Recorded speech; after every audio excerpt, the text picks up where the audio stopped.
fragrance market in APAC has been tipped for tremendous growth thanks to younger consumers and booming markets like China and India.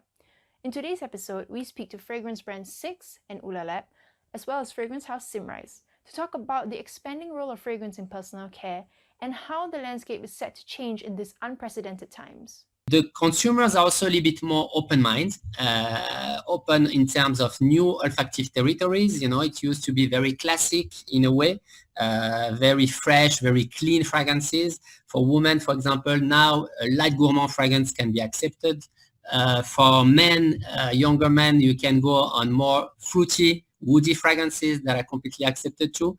So I would say that the scope for the creation is much more open, and that's also very interesting for us because millennials, the young consumers, they are the ones that are changing the market. They are much more open, much more connected to perfumes, and that's helping a lot. They are much more open-minded also. They don't have really an heritage, so they are trying a lot of new things too. That's the good thing of the millennials.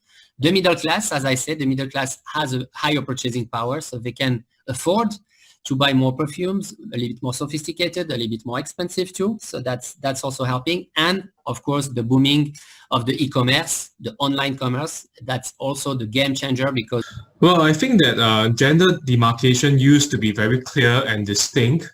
And in the last decade, unisex themes and fragrances seem to have more and more influence in the entire market. But now you're seeing a little bit of a shift between unisex to something that we call gender fluidity. So this is about going against the norms, breaking down stereotypes to embracing unique identities and freedom of expression. And genderless, gender fluidity, this is becoming part of a larger conversation on equality nowadays. Of course, from an Asia-Pac perspective, I think certainly it's grown, and the drivers around that have been things like increased buying power, urbanization, and of course globalization. So I think these trends, of course, will continue, but I think you'd find pockets of markets where things like fine fragrance will continue to have greater success. And I think this is where we look at markets that have more habitual use of fragrance.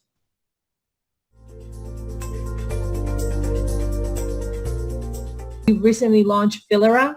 Filera is artificial intelligence perfumer assistant. So it works pretty much like a perfumer. It can't work by itself because you still need to, machine can't smell.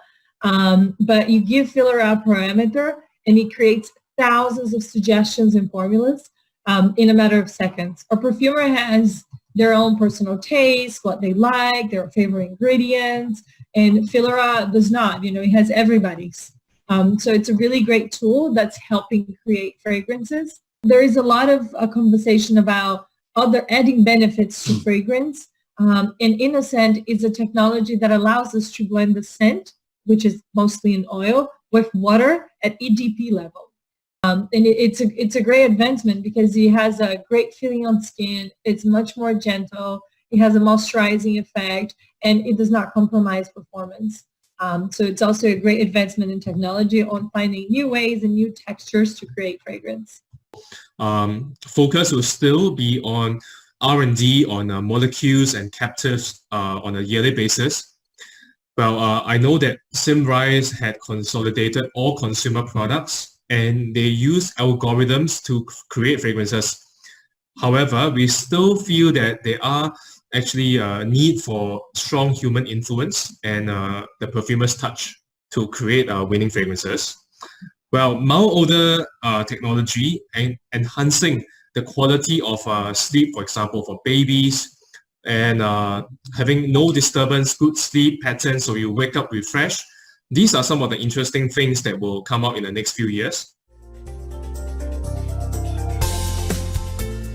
I think a big trend in fragrance specifically is this idea of fragrance with benefits.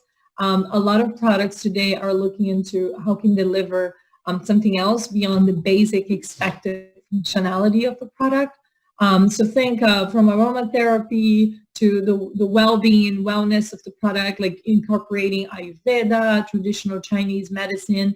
So creating things that go beyond amazing scents. At Simrise, we've been testing adding cosmetic ingredients, adding different captives. A lot of times people are actually concerned whether all these essential oils are actually working to solve your sleep problems, whether your peppermint oil is helping you to focus better, whether your rosemary is helping you to enhance your memory. But now we have something that is legit scientifically proven to perform that function. We use the power of scent to optimize the quality of sleep. With a calmer ambience, it helps you to fall asleep faster, longer, and better. So you wake up refreshed after your sleep. And this is not limited to lavender. And there is also a patented palette of fragrances that we are working on to scientifically enhance sleep. And that covers a wide olfactive space. Fragrance is so emotional, and if it can be weaved into a story or narrative, or especially given current conditions, if there has some kind of a health benefit or encourages more wholesome personal or family routines, I think that's probably a direction, quite a strong direction going forward. So even though we like to talk about fine fragrance as well, I think functional fragrance is just going to continue to boom, and it's going to continue to meet demands that people have. Online fragrance digitalization is something that is very, very important.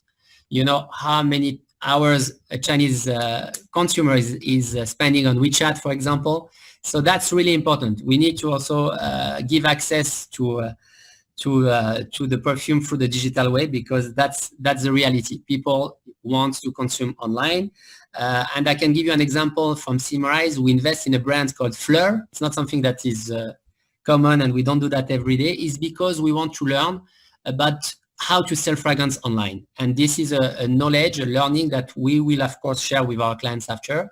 And because we need to understand, and maybe we need to integrate that in the way we build perfumes, we create perfumes. If we know that they're going to be sold online after, we need to also maybe integrate that dimension. And we are really trying to understand with all our creative teams, CMI team all over the world, to see how we will also build this perfumery for the digital market. I think the real interesting space and the real question that still remains to be completely and fully answered is, how can you take the whole fragrance experience into an online space? How can people get the meaning, understand the fragrance, understand everything about it, other than actually getting a chance to olfactively experience it, to smell it? Can that be conveyed as ones and zeros? So I think it's really interesting, and also, of course, with the increase of solutions like artificial intelligence that could help people select certain fragrance styles. Of course, we had seen that in the store previously as a growth area. But I'm hopeful that something online and in that digital space would crack that. Two trends within the big umbrella of sustainability. The first one would be around naturals, which is where Simrise has invested a lot for the past few years, with a big facility in Madagascar, in the Amazon in Brazil. We're the only fragrance house that has a facility inside the Amazon. But especially in the moments that we're living right now, we see this idea of science in service of nature. So green chemistry, renewables, how can we bring science on board to really drive innovation? So there is a big trend on using science to help nature alongside using natural ingredients as well. So there's definitely an opportunity for this partnership to deliver this demand for sustainability from the consumer. I think people have been moving quite a while now towards product offerings that are natural, sustainable. So I think, and I hope as well, that maybe this will encourage that process to catalyze now even quicker. So good for the environment, I think. There certainly will be new innovations, products, I think, that tap into natural, tap into sustainable, tap into local, will definitely be products that will probably take the lion's share of success in this time to come. I had a feeling that the North Asia will be a super luxury market, and North Asia and Southeast Asia will be a little bit more prestige, so from mass machetes to prestige. And in the North, it will be even more luxury because, as I said, the niche market is really designing the current reality.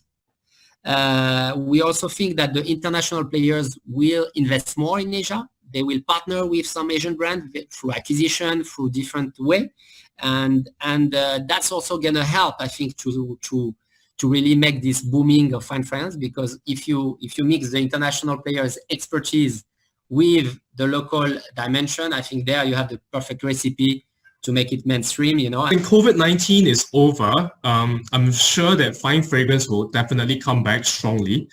Luxury comfort products will come back. Perfumers may actually perceive things at a different angle, and happier scents may actually come forth to encourage and to spur people on. So the opportunity lies in introducing luxury and assurance to key consumer products. And there's also something that I've observed. There's this term called bath leisure. And this emerging trend is really focused on a growing group of millennials and Gen Z who spend more time at home.